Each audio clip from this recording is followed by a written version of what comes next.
What's up mga talentado? For today's video ay magluluto naman tayo ng isang request, ang pambansang pulutan. At original sisig Kapampangan ang ating gagawin. Alright, let's go!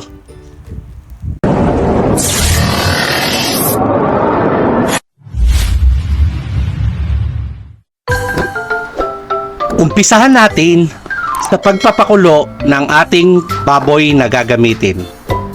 At pisngingan ng baboy ang ating gagamitin para sa sisig.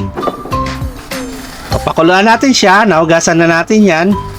Lagyan natin ng mga aromatics, sibuyas, bawang, laurel, luya, at saka isang dakot na asin. Samahan natin ng tubig na magsasubmerge yung ating baboy. Then, pakuluin natin siya ng 30 minutes hanggang sa ito'y lumambot.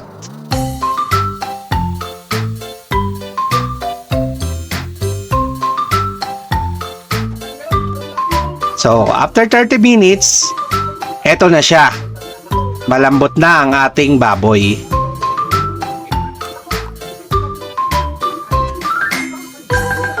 So, i-cool down lang natin siya. And then, i-slice natin siya. Tapos, iihawin natin. Alright.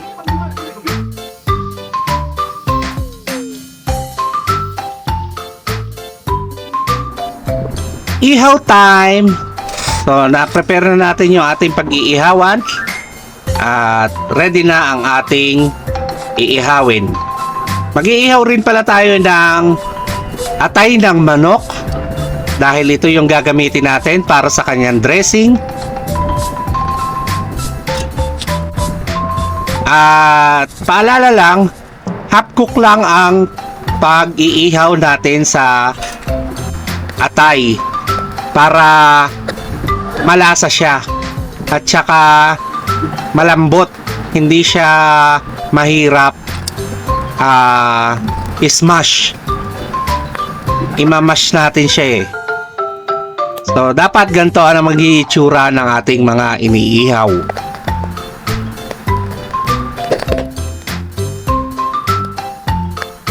So, tuloy-tuloy lang sa pag-iihaw.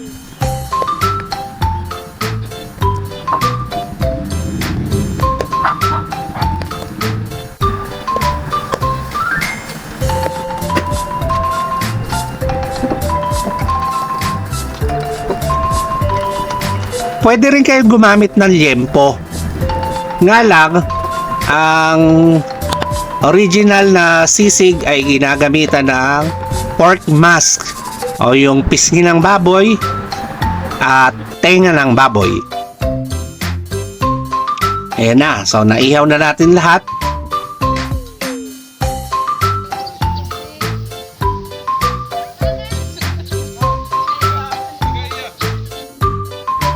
Prepare naman natin ang ating gagamitin para sa dressing. So, maghihiwa tayo ng 10 pirasong kalamansi. So, depende yan sa dami ng karne na gagamitin nyo. Ang lulutuin natin ngayon is 1 kilo.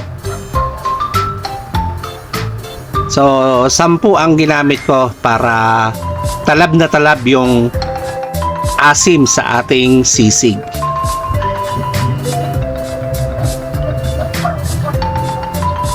So, sinala na natin siya para makuha natin yung juice. At yan ang ating isasama sa ating dressing.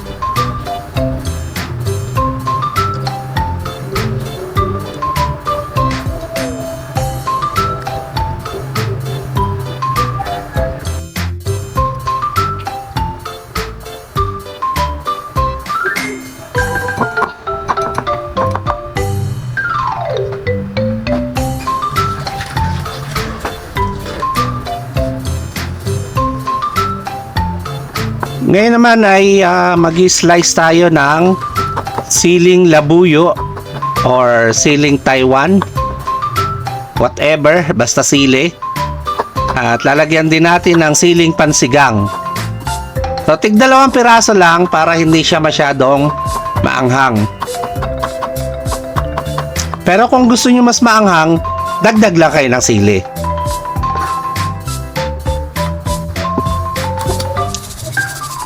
At gagamit tayo ng sibuyas na puti at sibuyas na pula or violet. Mas gusto ko kasi yung mayroong sibuyas na violet kasi mas strong yung lasa niya. Yung puti naman ay manamis-namis. So, para balanse.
Ngayon naman ay imamash natin yung ating inihaw na atay ng manok or chicken liver.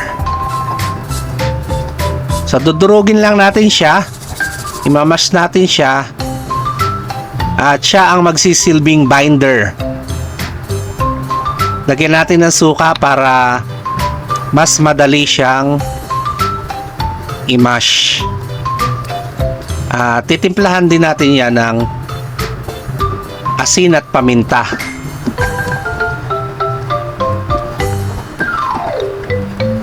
So, ganyan lang hanggang sa makuha natin yung texture na gusto natin. So, dagdag lang tayo ng suka, asin at paminta.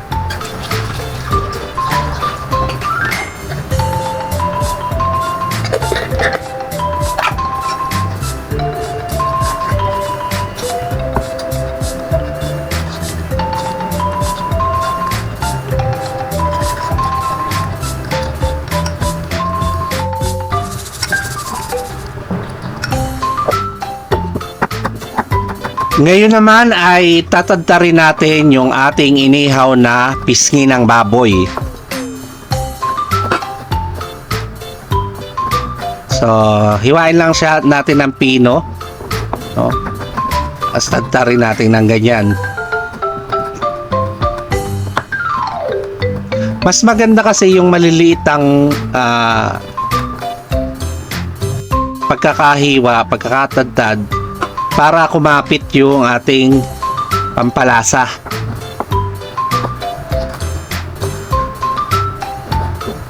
Yung iba kasi chunky yung gusto nila, pero tayo ay tatadtarin natin ng mas maliliit.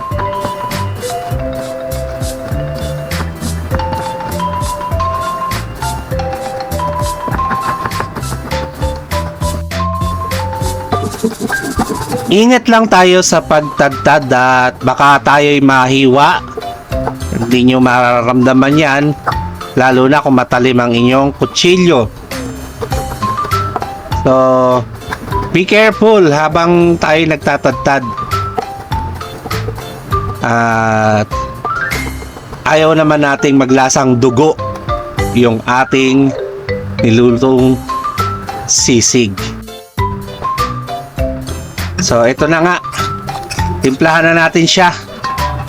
Lagyan na natin yung atay na may timplang suka at asin, paminta. Yung pinaka-dressing niya. Simutin natin, sayang eh.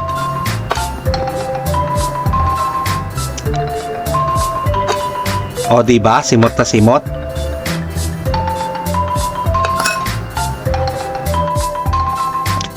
Tapos ilagay na natin yung ating hiniwang sibuyas at sili.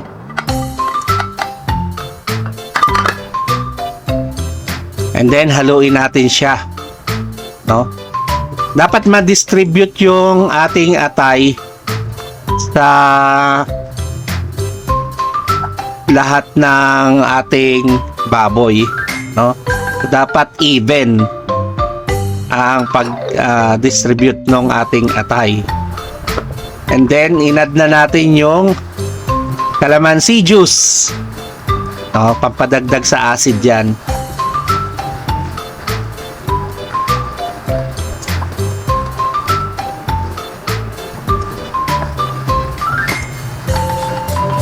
Kung gusto nyo ng mas maasim, dagdag lang kayo ng suka or kalamansi. Kung ayaw nyo naman, bawas lang. Dagdag bawas lang tayo. At tinikman na natin. Pwede na.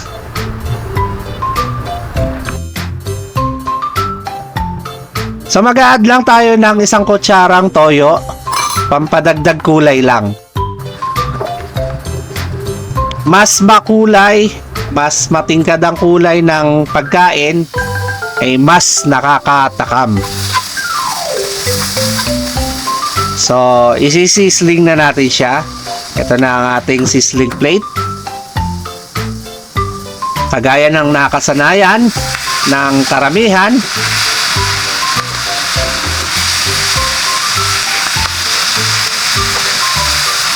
ang original sisig ay hindi naman sizzling, no? So, nag-develop lang yan sa pagdaan ng panahon. Alam mo naman tayo mga Pinoy, kanya-kanya tayong diskarte. Pero sa Pampanga, mahigpit sila sa pagluluto ng sisig, no?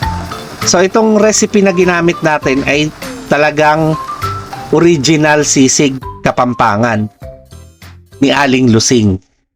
3, 2, 1. At ito na nga ang ating original sisig Kapampangan.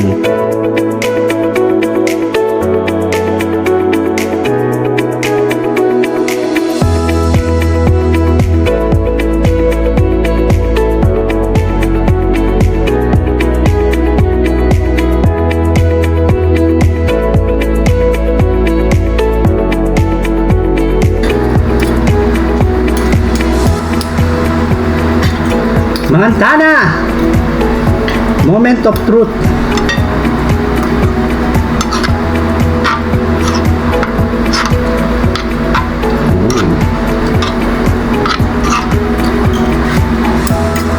Tikman, tikman. Tikman, tikman.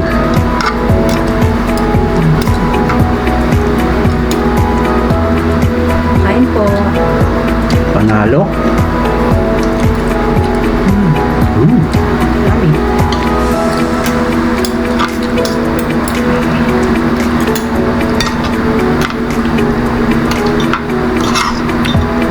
Malayo sa mga sisig sa kainan.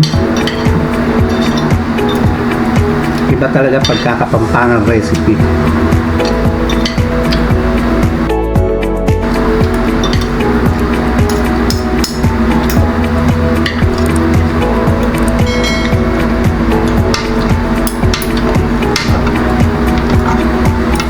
Ano comment mo? Sarap. Hindi nga. Yeah. Pwede na tayo magtayo ng ano. Magka-catering na ako. Catering na tayo. Napapakain ng kanin.